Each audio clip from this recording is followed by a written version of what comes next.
You're listening to such a short amount of time to do it in. a Mamamia podcast.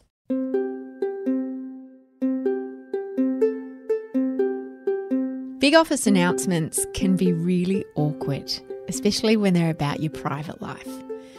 The one that happened in Ally Collier's workplace, though, was an extra special level of awkward. It was nearing close to 5 p.m. in a Melbourne ad agency when Ally's boss ended an all-staff meeting with some news. Ally was pregnant. And that's when she first noticed the look that she later started referring to as the thought bubble over people's heads. What was everyone thinking? Well, they were thinking, who was the father? Wasn't Ally, single? And also, wasn't she 40? Not that there's anything wrong with that, but there was definitely some head scratching, which Ally's boss helpfully addressed by blurting out, "Don't worry, I'm not the father." That didn't make things any more awkward at all. But what none of them knew was that Ally's son was actually conceived with the sperm of a man she'd never met. From Mamamia, I'm Mia Friedman, and you're listening to No Filter, a weekly interview podcast with people who tell their stories very candidly and aren't afraid to be vulnerable. Ally Collier is an award-winning playwright and writer who until a few years ago was living her dream life in New York. She was in a really happy, healthy relationship with this guy. He was 7 years younger. She was around 35. But that was cool. He was mature and they never noticed the age gap. Until they did. Someone called it a baby hunger once. And I think that's such an apt term. And I hate the way that makes it seem like women are desperate or something. What happened next is a question that a lot of Australian women have asked themselves. If I don't have a partner, but I really want a baby, can I do this on my own? Here's my conversation with Ally Collier. Ally, do you remember the first time the subject of having children came up when you were going out with, we'll call him Dave, your ex-boyfriend? I don't remember the first time, but it was a recurring conversation. It's sort of like once that idea is floated into the orbit of a relationship, it's very hard for it to disappear, I think. It does just come up. There's people around you having kids, you're seeing kids. It's like if you're annoyed with someone about something, no matter what you do, you cannot avoid talking about it. Yeah. It sort of pops up. So I think, it happened probably, we were together for about 4.5 years. So I feel like for me, it was one of those wake up in the morning, oh my God, I just realized I want to have children moments, which I think it is for a lot of women. I knew that it was always there in the back of my mind, and I was pursuing my career and, I was ambitious and I still am. And I was living this life overseas and I had this great relationship and everything was going well. And it suddenly sort of comes into sharp focus, I think, especially when you go to the other side of 35. Once that had happened, I'm not very good at sort of keeping things inside myself. So I probably said at some point, like, I'd really like to have kids, or do you want to have kids? It sort of just came up. And he was pretty mature about it and said, I don't want to have kids yet, but maybe we should go talk to a therapist about it because that's a really big subject. How do we negotiate that? Where's the model for how you even talk about that? When you're a 20, 30-something couple, you're kind of not thinking about that stuff. Ally, how old were you and Dave when you got together? Oh, I think he was 27 and I was 34. So there was actually a 7-year age difference between us, which at the beginning I said, oh, this is never going to work. You're too young for me. Probably because I had this sort of, in the back of my mind, some sort of prescient knowledge about the fact that the family thing was going to come up at some point. Although I wasn't articulating it, it wasn't at the front of my brain. But he said, it is working. And he was really mature and stable and had his shit together, which a lot of 27-year-old guys don't. So when you got together with Dave, he was about 27, you were 34. You still thought you had quite a bit of time, so maybe you didn't have to mention it at first. Was it like after a year or 2 years? I'm not asking for the exact conversation, but roughly when did you want to know that kids were something that he would be able to do or consider in the next few years? I think we moved in together after a couple of years, and that's when it sort of really started to become more pertinent because you've been sort of fed this idea, this sort of romantic trajectory in your mind of like, we'll move in together, then we'll get married, then we'll have children. And you start to see the progression of the steps and you're wondering why they're not unfolding. And other people are starting to follow that progression. And so there's a lot of sort of peer pressure, I think, to kind of, like, I remember in the dying days of our relationship, like towards the very end when it was sort of becoming clear we were on separate paths, we went to a wedding, which is the worst thing you can do when you're about to break up with someone. And the groom, you know, who's a good friend of ours, came over like in the drunken like melee of the dance floor and was like, "You guys are next." Oh, no. You know? No. I know, it's the worst. And I just remember feeling so, like, having that sort of sludgy, dark, horrible feeling. Like, I couldn't identify what exactly it was. I was just felt really depressed that whole week at that wedding. And it wasn't long after that we broke up. What were the conversations like? Were you like, I want to have a baby now? Or were you just like, when are you going to be ready? How did they go? And what was his sort of barrier?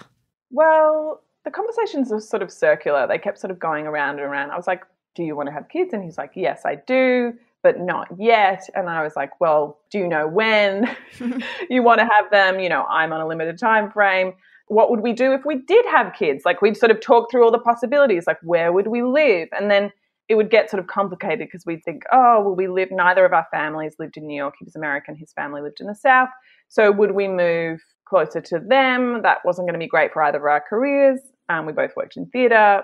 And then it was like, well, we moved to Australia. Well, how will you work in Australia? His career was going really well in New York, so he didn't want to derail it and move to a smaller place. You know, we talked about it, but I think we also talked around it, which happens a lot when you're trying to make a decision about one big thing. It's like you actually end up talking about all the impossibilities, but ultimately it's kind of a very concrete problem that you can't overcome if one person wants to have a child and the other person doesn't.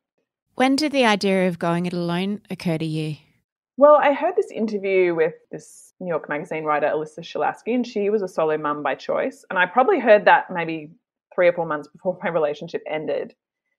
And I didn't actually know that that was even a possibility. It was something that had not sort of floated into my consciousness, or I hadn't read about it, I hadn't heard about it, no one I knew had done it.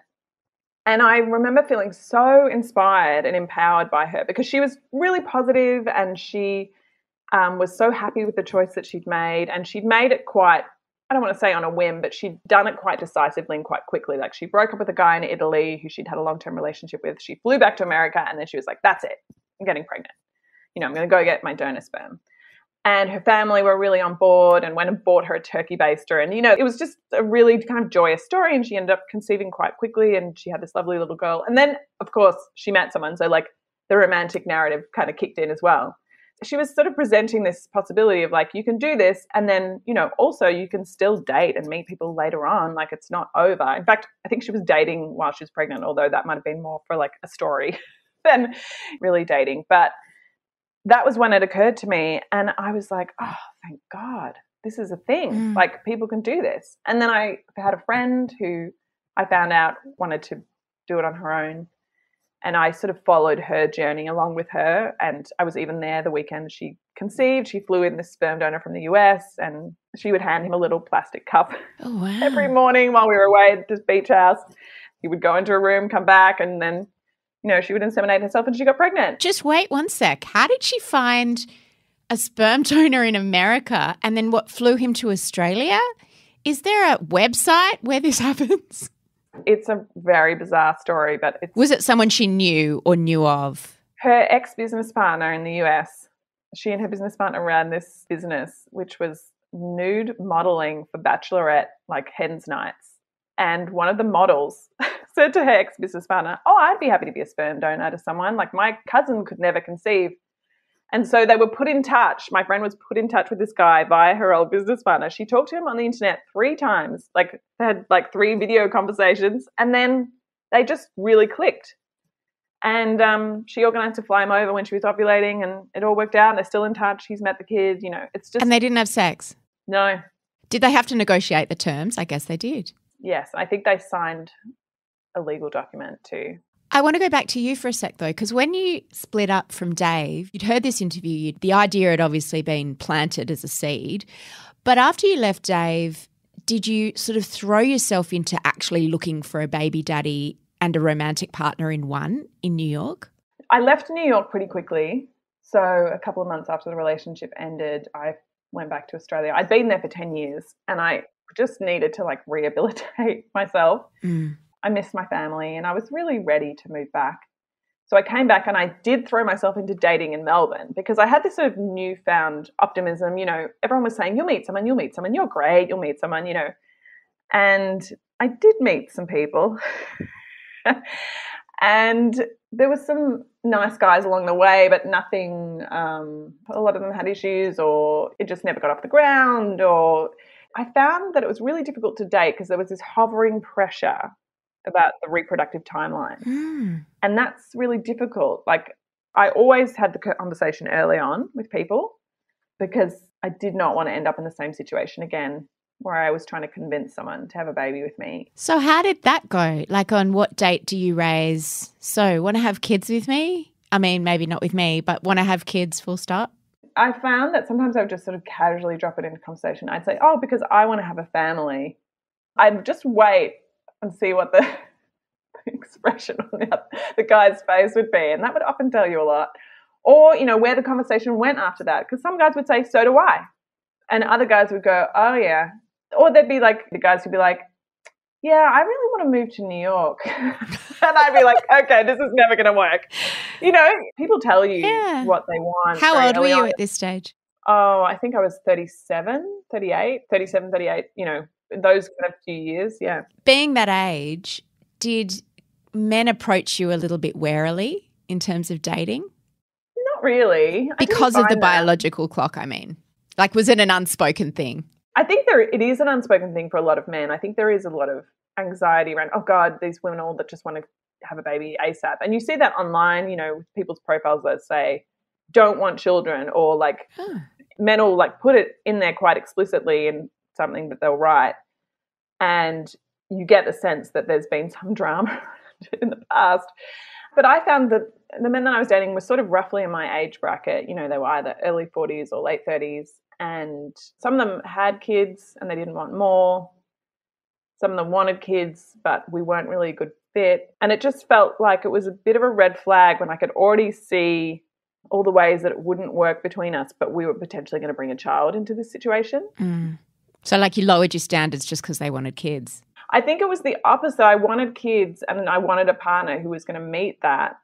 I did feel like I was kind of being more accepting and open of people's foibles that I might not have been, because I was like, oh, maybe this will be the person that I'll have a family with and nobody's perfect and all that sort of stuff. It's a big complicated mess of emotion when you've got this very, very strong, someone called it a baby hunger once, the baby hunger. And I think that's such an apt term. And I hate the way that makes it seem like women are desperate or something, because we're not. It's like you passionately want to pursue your career and you passionately want to have children. Like, why is one thing treated as desperate and the other thing isn't, or something? It's like, I think it's a totally noble desire to want to have kids. Noble, I don't know, maybe that's elevating it, but it's a natural desire to want to do it. And it's also okay if you don't want to do it. That's so interesting that you think it's seen as a negative. I mean, I've had baby hunger before within my marriage, and even after having a number of children, even after I had 3 children, I had baby hunger. But I never saw it as a negative thing. I suppose there's less stigma within a relationship if you have baby hunger than if you're a single woman in your late 30s. Yeah, exactly. Then you kind of have this Bridget Jones sort of aura of like, oh God, I'm this neurotic woman running through the world trying to find a man to have a baby with. You know, that's the sort of cliche. Can we talk about sperm? Please. Tell me about the sperm. And when you started looking into the sperm, because for those of us who've never had to look, do you purchase sperm? How does it work getting some sperm? Well, it's different in different states, but essentially you go to a fertility clinic if you want to use an anonymous donor, and you pay for access to the sperm bank. So then you can trawl through the files and look at who's available.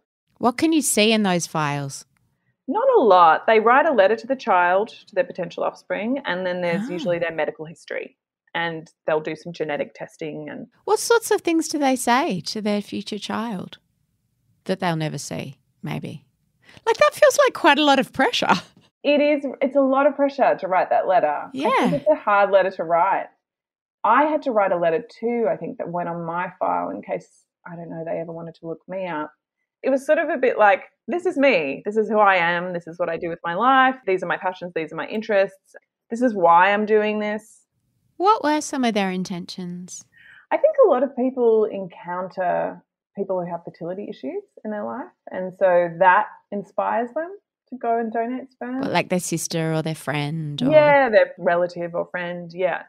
I think there's a certain number of people who probably wanted to have kids but then didn't, and so they want to donate sperm. And it was interesting because I remember talking to one of the counsellors, because you have to go through a counselling process, and they said they usually screen those people out because they want people's desire to help other women to be altruistic, not sort of based on their need to kind of further their biological line or have a child out there in the world that they could maybe get in touch with in the future. It's because that could become difficult or fraught.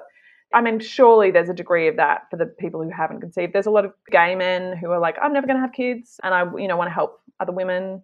I have a friend whose donor was gay, and she got in touch with him, and he and his partner have a party every year where they invite all the families along of the kids that have been conceived, which sounds amazing. Wow. Yeah, so it's interesting. I don't think a lot of men know that it's an option because it's an altruistic donation only, which means it's unpaid and there's limited reserves. I know at the moment there's a wait list. I think there's definitely a wait list in New South Wales, and I think there's a wait list now even in Victoria because of COVID. When I was looking, there were only about 10 donors on the list. In the whole of Australia or in Victoria? At that clinic. So each clinic goes out and recruits their own donors? Exactly, yeah. When my sister-in-law decided to become a solo mother, ironically, she also was living in New York and came back to Australia. She found that once she started telling people that that was her intention, men started coming out of the woodwork to offer their sperm. She said it was really curious. Everyone from her ex-husband to former work colleagues to male friends. She said it was almost like this primal, I will plant my seed. Did you have that experience? It did happen a few times, particularly like when people were drunk, they would say, I've got great sperm, which I think is that sort of pride in one's own genetic lineage and wanting to pass it on and all that sort of stuff. And then in the cold, hard light of day, if we actually sat down to talk about it, the reality became quite different. People were more wary. And I was wary too, because I thought this could really complicate our friendship, especially for people who didn't have children. I was like, they don't know how they're going to feel when they see a child. Like everyone falls in love with a baby, and then I'm going to be co-parenting with a friend. So, it's sort of like an asexual platonic relationship where there's a child involved. It's a family.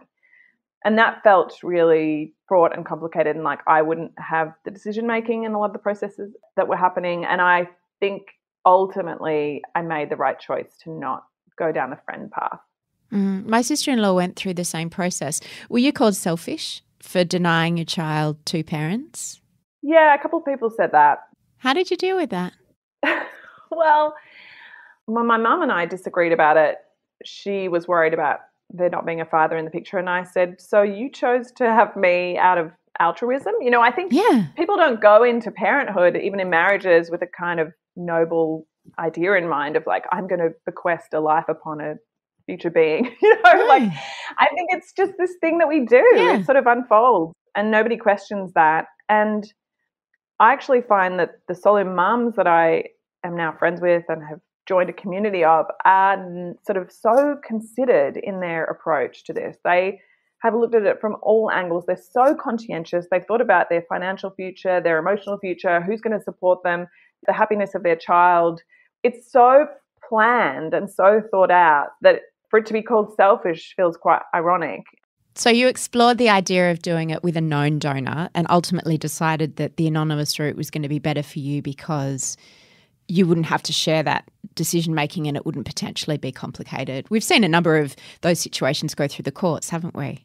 Yeah, and I just could see that it was going to be kind of a platonic marriage with this person, and I didn't want to marry that person, so why would I have a kid with them? So you said you found this community. Before you went and found a clinic, you did a bit of research, didn't you? You went and visited a group for single mothers. Yeah, I was doing it all sort of in tandem, which I think is a good thing to do, explore all your options. Like as you're looking into your, AMH levels at the fertility clinic, you can also date, you can also go join a Facebook group, you can meet people.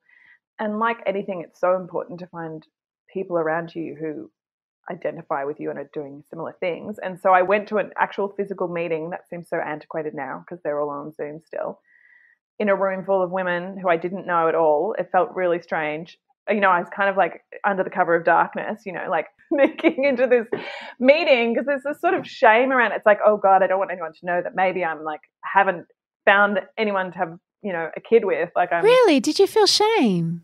I think a lot of women feel it because I get that question all the time. The biggest question I think is, how did you tell your family and friends and your work and the people around you? Because I think people feel this fear of the kind of stigma or shame or this sense of failure around so you're so desperate to have a child. You couldn't even find someone to partner up with because having a partner it's got cachet. Yeah. We are all supposed to find our beloved, and then once we're in this partnership, we've been chosen and we've been validated and our choices, have a precedent. It's like you have a child with someone else, that's got a long and storied history. There's nothing wrong with that. Yeah, that was really naive of me to ask if you felt shame because you're right, that society's expectation is that to show your value, someone will ask you to marry them and they will impregnate you and happily ever after.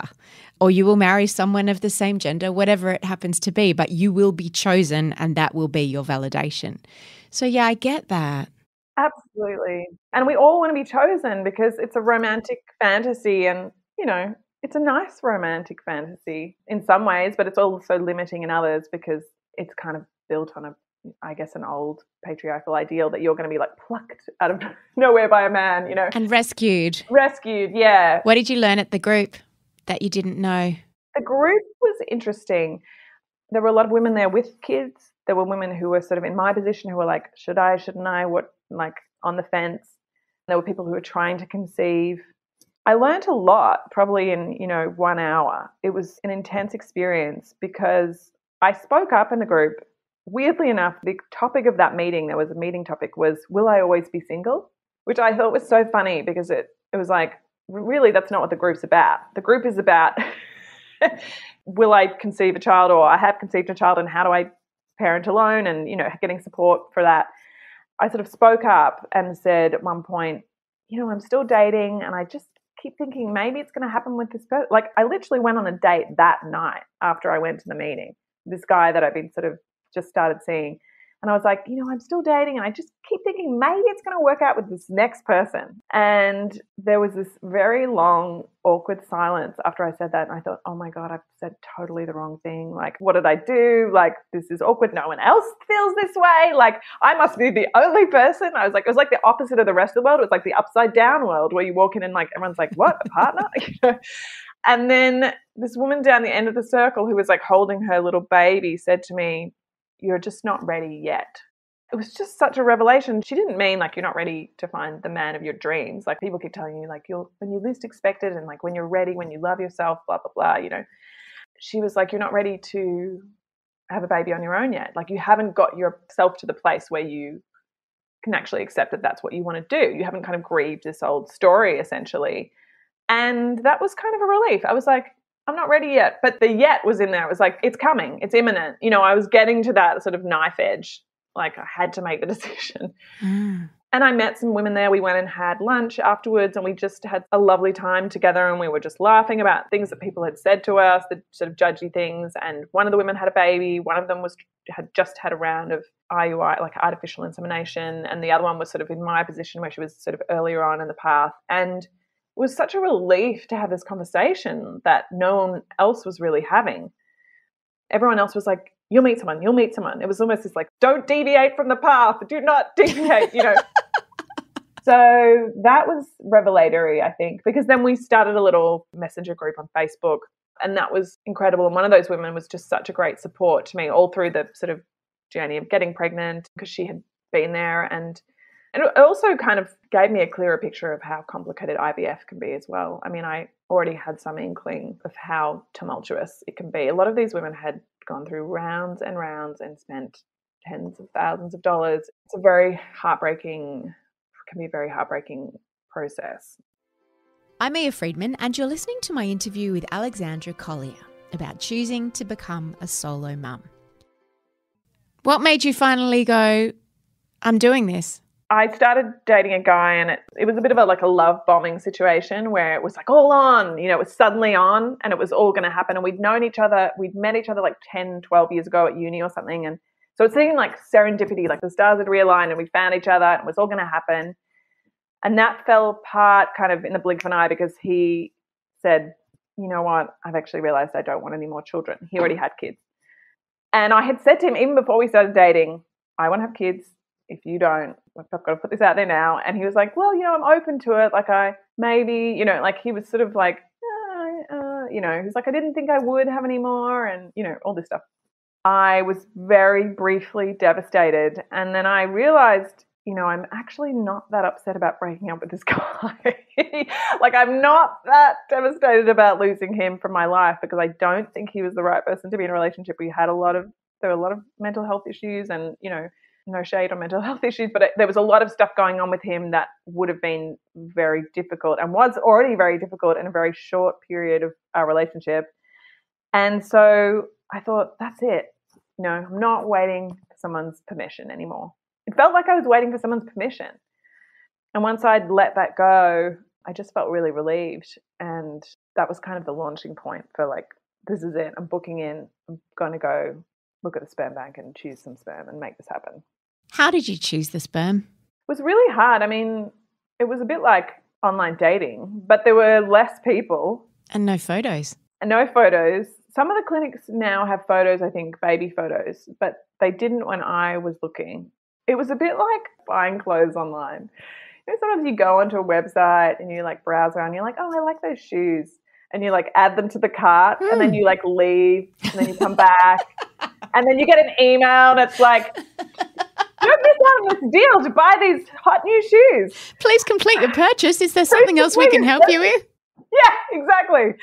I didn't get those emails though. So you get some basic fundamentals. What were you looking for? Was religion important to you? Height?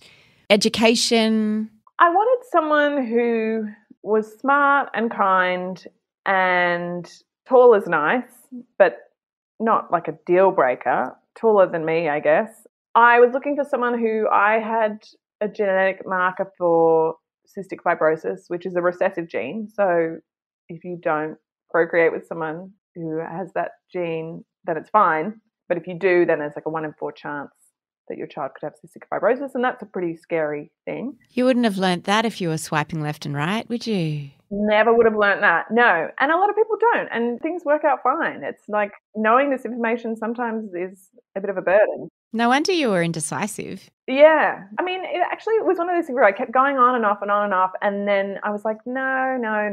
I mean, I come from a family that I guess prizes intelligence quite highly. My parents are both doctors and we grew up in this, house where you read books and you did well at school and all this sort of stuff. And part of me thinks that can also be a bit of a burden. But I was like, I do feel like people who have smarts are people that I'm interested in and attracted to as people, like women and men. I want to be around those people. Intelligence was important. Yeah.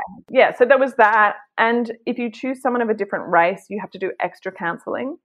So I did think it would be tricky to choose someone who, say, had an Indian background, because then my child would have this background that he or she wouldn't know about and I wouldn't be able to represent that. So I felt like that was maybe going to be complicated in the future. So I guess I was racially profiling, hopefully in a conscientious way.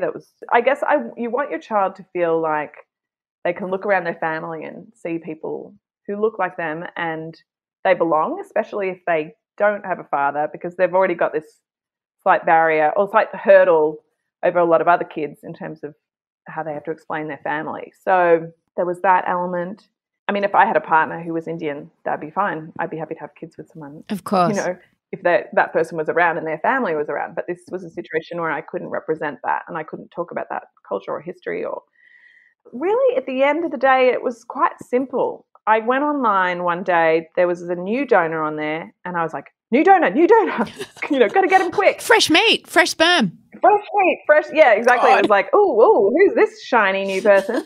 he seemed nice and straightforward and healthy and sane. And I was like, what are you waiting for? You could go round and round in circles forever trying to find someone perfect. The reality is once your child is born, you deeply love that child and you don't care that much about. So you completed purchase?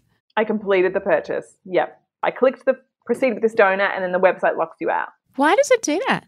Well, because you have to use that sperm within 90 days because the resources are so limited, otherwise it goes back into the sperm bank.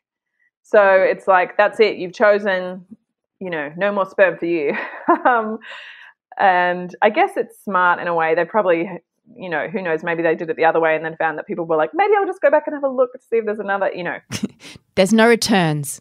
We have a no return policy. I mean, I think you can, I don't know how it works if you then change your mind and decide you don't want to use that person. Are there limits on how many women can be impregnated by a single donor? Yes, it's different in every state. So in Victoria, it's 10 families only. In New South Wales, it's 5 families. So that can be multiple kids in a family. So I'm one of the designated families now. Do they tell you who the other families are? I've heard the word diblings used. Yes, donor siblings. So once you've had a baby, you can call the clinic or email the clinic and say how many other babies have been born using this sperm donor.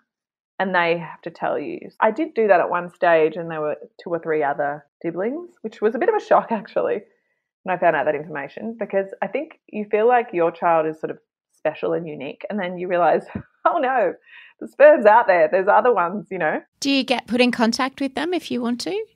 You can. Yeah, there's a voluntary registry that you can join in Victoria. You put your name down and if someone else puts their name down, a counsellor sort of gets in touch with both of you and can connect you. It's a very mediated process. I guess they're trying to protect the children, which makes total sense. So I have put my name down and now that I sort of got over the initial shock, like I would love to meet dibblings. I feel like I'm more interested in meeting the dibblings than the donor because I doubt that I'm going to have more children on my own. It's, it's a lot of work and I want my son to feel like he's connected to his, I don't know, the word family is sort of fraught. Like, is it the right word? I don't know. I guess it depends. We might become a family with those people in that we maybe will form a friendship. But I think some kids I've heard later on feel regret that you didn't put them in touch with their dibblings early on. They're like, oh, I had this sort of sibling out in the world that I didn't know about until I was 20 or something, I want that to be an option. And a lot of those people could be solo mums. So yeah, I assume the limitations on numbers are also so that you don't accidentally procreate with a dibling that you didn't know was a dibling. I think it's that because we have a pretty small population in Australia, and it's also to protect the donor and the children, because you might end up like in the US, there's these crazy stories about, people find out they're related to hundreds of people or people find out they have hundreds of offspring, Yeah. They know that the donor has limited resources, emotional resources to deal with all of their offspring. So it's sort of protecting everyone, I guess, in the future. You got pregnant the first time through IVF? Yeah. Or through IUI. So it was a pretty great experience for you and not necessarily the most common one. When you were pregnant, what was announcing it like? It was interesting. Some people knew that I was on this journey, so it was pretty easy to tell them. They knew that I was trying. I kept that circle pretty small. I waited to tell my family until about maybe 6 weeks in, and then it was one of those things where it just sort of fell out of my mouth. Like we were sitting at a restaurant with my sister-in-law and everyone was like, what should we order? And I was like, can't have the sushi, pregnant. And my sister-in-law was like jaw dropped because she knew because I'd told my brother, and she was like, what? Like she was like, that's how you're going to tell? It was just, because I was thinking I've got to tell them. And I was like, I'm going to tell them during this dinner and it's going to be like eloquent and whatever. And then I was just like, I'm pregnant. How did they react? They were really happy. My parents leapt out of their chairs and were like, congratulations. They knew that I was planning this. I didn't tell them when I embarked on the actual process with the injections and everything because I was like, I'm just going to wait. It's like when you date someone new, you don't want to tell your family too quickly in case it doesn't work out. And then there was sort of the broader circle. We've got this great medium now called Facebook, which means you don't have to see people's reactions in person. So there was that. And I kind of announced it. I sort of co-announced it whilst doing this kind of crowdfunding campaign for this musical that I was doing. So I kind of did a dual announcement. I used my offspring as like a give me money for my musical. And everyone's always really happy. You know, people are happy for you when you're pregnant. I mean, we live in a society in the world now where you can be not in a relationship and nobody's shocked and appalled. Or I wouldn't expect them to be shocked and appalled, but did you keep encountering the assumption that there was a bloke in the picture somewhere? For people who didn't know the backstory, I did get a few messages. Who's the lucky guy? People didn't post it publicly, but they'd send me a private message and say, so do I know the dad? You know? Or like one of my friends who kept setting me up with all of his male friends, he was like, do I know who it is? I was like, it's okay. It's none of those guys that you set me up with that it didn't work out with. And then the work announcement was a bit controversial. What happened at work? Unfortunately, I didn't control the narrative. In retrospect, I think I should have announced it. We had this system I had this copywriting job at the time where someone would get up at the end of the week, the boss would get up at the end of the week and say, so-and-so's pregnant or so-and-so's leaving or so-and-so's got a promotion, you know. That was the system. And I was like, that's the system. So I told the, COO of the company or whatever, and I said, when are you going to announce it? Because I was really nervous about it. I sort of waited till I was about 16 weeks, I think.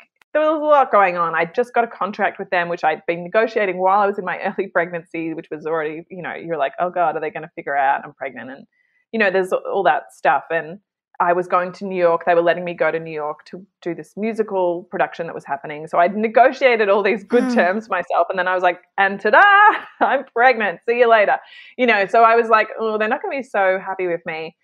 Of course, they can't say any of that. But, the realities of a business are that people are going to have to replace you. So I was nervous about all of those things, as well as the fact that everyone thought I was single and nobody knew that I was doing this. And I wasn't on close enough terms with anyone really to tell them about the process. Like, it felt like a very intimate thing. This was sort of my day job, like my passion is that a playwright, a TV writer, So it was like, I don't need to tell these people, they're very nice and we're friends and we're friendly, but we're not so close that I'm going to be like, and by the way, this morning I went and got inseminated, So who wants a coffee? Yeah, exactly. Who wants a coffee? So but I told my boss, I was like, when is the announcement going to happen? And he was like, well, we can do it today. It's a Friday, Do you want? And I was like, let's get it out of the way. Let's get it out of the way. I was like, I just want it to be done. So he tells his colleague who does all the announcements, who's, my other boss. And unfortunately, he's this guy was a bit of a character and not one who had a lot of tact. And he didn't know the circumstances by which I'd got pregnant. And so he was doing his song and dance announcements, and then he turned to me in front of the whole room of 20 people and said, are you sure you want me to say this? Yeah. And I was like, I kind of thought that it might be slightly awkward, but I didn't think it would be this awkward. I thought there would be the sort of positive HR line of and congratulations, Ally's pregnant. Clap, clap, clap. Let's all move on and go have a Friday drink. But he prefaced it like that in front of the whole room. And I was like, oh no. I said, yeah. Yeah. What? No? What are we talking about? Anyway. And then he was like, well, I don't really know the whole story, but, and he started sort of guffawing it was a bit of a lead up to a joke. Oh, my God. My colleague who actually was sitting next to me, who did know I was pregnant because I had to tell her, she was laughing / appalled. We were both just what is happening? Train wreck. Oh, my God. We can't reverse out of this. This is, And he goes, but Ally's pregnant? And it was just, oh, my God. I mean, it was just awful. It was awful. And everyone was smattering of awkward applause. Oh, and, wow. As if it had been an accident and you were embarrassed. Yeah. And the thing is, it was the opposite of an accident. Not 1950. Even if I had gone to the pub and got knocked up. Yeah. It's not salacious. It's not scandalous anymore, really. Let's be honest. And I'm not a teen pregnancy. That was a woman in my late, I was 40. This is surely, once someone tells you they're pregnant, you treat it like they're happy. You don't ever go, well, once it's happening, it's happening. You're on board, regardless of what you think about it. it was funny because this 20-something, like the youngest person in the office, walked over to me and she was just so gracious. And she said, "Congratulations, that is such fantastic news." And I was like, oh, God, I just wanted to embrace her because I was like, that is how you're supposed to react. No matter what the like question marks around it are, like just be gracious and kind and professional. Like we're in a professional environment here. And then he did corner me in the hallway afterwards and was like, "So do you have a boyfriend?" Oh my God. I know. It was pretty bad. So in retrospect, I wish I had just got up and said, "Hey everyone, I am pregnant. It's an immaculate scientific conception," and whatever. Like, which is what my friend did at her job. She kind of controlled the narrative, made it fun, made everyone part of it, and showed how happy she was about it, which I was too. I was happy about it, but it made it into this slightly like controversial thing. Of course, everyone else was very polite and very nice, even if they were a bit like, "What the hell is happening?" Wow, what a story. And then once I told him it was a donor, he was like, that was like, it was all fine. It was like, I know someone who did that. Yeah, right. It was an inappropriate announcement. Let's just say that. But if that's the worst, I mean, I went home and literally, I think I just stared at the wall. Like I was so shocked. I was just in such a state of shock afterwards. I was like, I cannot believe how bad that was. But then I was like, it could have been worse, I guess. So yeah. And it's fine. Everyone knows now. Who cares? Band-Aid's ripped off. So when Quinn was born, what surprised you about being a solo mum that no one had told you? I suppose you've only been one kind of mum, so you don't know how it would be if you were a different kind of mum. Yeah, I do have nothing to compare it to. I mean, I can see other people around me co-parenting, of course.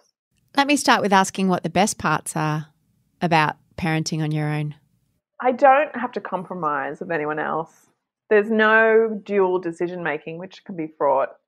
There's no resentment. I feel like a lot of the mums that I know with kids my age are dealing with a lot of simmering resentment all the time around the domestic load. It's a bit of a 50-50 thing. It's like, I don't have anyone to help me, but I also don't have anyone that I want to kill.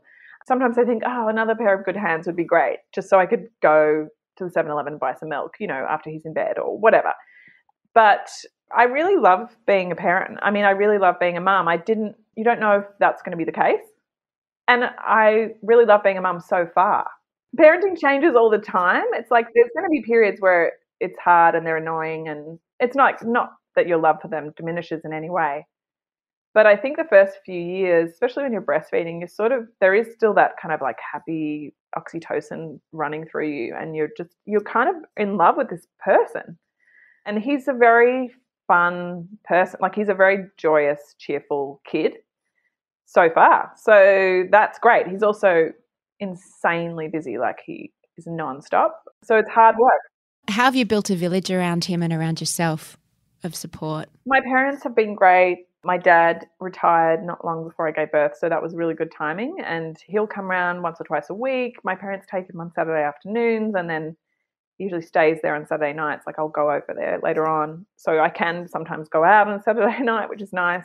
My brother comes around usually once a week and does the like afternoon kind of time, which I think is the hardest time when you've got little kids. It's like the 3 to 6 o'clock. It's the loneliest time, I think. It's the loneliest time, yeah. That in the middle of the night.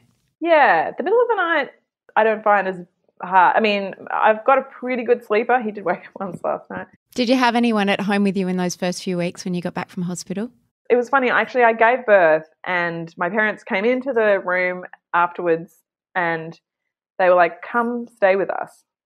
And I had this amazing doula and she was there next to me and I was like, "Oh, yeah, I was sort of like a bit out of it." And they left and she said, "Go stay with them." She was like, "Do not think twice about it. Don't." She's like, "Absolutely go." And she knew she had 2 children. And it was, of course, the best decision because you can barely move. You've got like a baby in your arms all the time. You can't go and get a glass of water when you're breastfeeding. You're stuck in a chair a lot of the time. You're exhausted. You can't really make meals for yourself, So that was such a godsend, staying with them for the first few months. And I think anyone who's considering this, like, really you have to think about who your network is going to be around you, especially in those first few months. Like, and someone had said to me, hire a postpartum doula, like that's someone who can come and cook for you like once a week. And I did do that, and it's funny because I didn't end up needing to use her because I went to stay with my parents, and I stayed with them for about 4 months in the end, which was maybe pushing it a little bit. Towards the end, we were all a bit like, ugh. But they did miss Quinn when we moved out. You know, my dad called me the next day and he was like, we missed our morning cuddles. You know, like, because he would come in the morning and, you know, as I was changing his napping, he would take him into the bedroom with them and they'd sit in bed with him. It's a beautiful way to bond, you know, isn't it? My sister-in-law did the same thing. Yeah, it's amazing. And they have such a great relationship with him because of that. And he's so excited to see them when they come around. And like when I went to pick him up the other day, they picked him up from daycare and he barely looked up when I walked into the house. Like he was like, I'm busy, you know, I'm with my grandparents. That's like, a happy kid. Who cares? Yeah. Just finally, what would you tell anyone who is considering doing the solo mum thing? I would tell them to, you know, as we said, really think about who your village of people is going to be, because it can be friends. It doesn't have to be family, but you are going to have to ask people for things. I think it's really tough if you live in a city where your family is not around. I'm not saying it's impossible, but you will face some emotionally tough times, especially in the beginning, because of the way the borders are shut. I know people who've had babies now with partners who, like, their relatives in New Zealand can't come to, you know, their mum in New Zealand can't visit them. So the village thing is really important. Save money if you can for your maternity leave and find a community of people around you who are doing the same thing. Would you say do it though? Oh, if everyone was like, should I or shouldn't I? Mm. Yeah, that's a good question. You know, I come from a sort of background. My mum is a kind of therapist and I'm always very loath to tell people what to do with their lives because I think people make their own decisions and, you know, you can tell them what you think they should do, but that doesn't mean they'll ever do it. It doesn't mean it's going to help them if you tell them that. You know, if someone's like on the precipice and they're like, oh God, should I, shouldn't I? Blah, blah, blah. I mean, I think I just sort of honestly present my life to them and tell them all the joyful parts and all the hard parts and tell them that they can, you know, like it is possible. You know, sometimes people are like, what if I don't know if I can, you know, and I think you have a lot more reserves in you. I mean, all mothers, all women who become mothers, like, don't you just find that you have totally, like when you at the end of your rope, like you're so ragged and so exhausted and you think you have nothing left and you can still do that extra thing. You can still get up again at 4 a.m. Like you have to a certain degree. So it's like not a question and you survive, you know, you survive it. You don't know what kind of kid you're going to get. You don't know how much work your child is going to be. Like there's a lot of questions. It could be very difficult, but having a baby is not easy for anyone. No one tells us this. I don't think anyone really tells us this until we have a kid. And then it's like you've entered the club. It's like suddenly everyone's like, welcome. Oh my God, you're here. Like the door is open. It's like, now you're one of us. Did you know how much you'd love him though? Theoretically, I knew, but until, you know, like you put that baby is like on your body, it's impossible to describe how fierce and intense the love that you feel for someone that your body has made is. I still find myself staring at him like adoringly and I'm like, snap out of it, you know, like he's going to be like a horrible entitled brat if I just stare lovingly at him for hours. No, he won't be, but it's so experiential parenting. It's just a thing that happens with your body and the love is amazing and terrifying as well because you're constantly in fear that something will happen to them. Ally, thank you so much. That was so amazing. Just so much there. Oh, it was just absolutely beautiful. I still stare at my 23-year-old adoringly, so it doesn't get old. No. Hope you enjoyed that. If you are interested in assisted fertility and knowing more about falling pregnant in all different ways, check out our podcast, Get Me Pregnant. It's your no bollocks guide to assisted fertility. I didn't mean that literally, like no bollocks. I should say it's your no bullshit guide to assisted fertility. Bollocks might be involved. If you are a solo mother or a parent or thinking about becoming a solo parent, as Ally mentioned, there are so many great support groups and resources where you can find people who are on a similar path. The Australia Solo Mothers by Choice group on Facebook is a national group that is very active, and there are also groups for each state. We'll link the group and some of the other resources that Ally talked about in the show notes.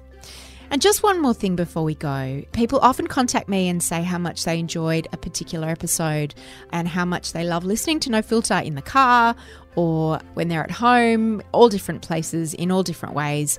Please could you subscribe if you haven't already, share it with a friend. You can find more episodes of No Filter on Spotify. This episode was produced by Mel Zauer. The executive producer of No Filter is Eliza Ratliff. I'm Mia Friedman and I'll see you on the homepage, mamamia.com.au.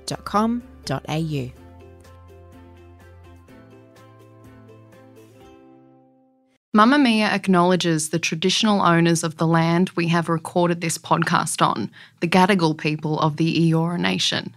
We pay our respects to their elders, past and present, and extend that respect to all Aboriginal and Torres Strait Islander cultures.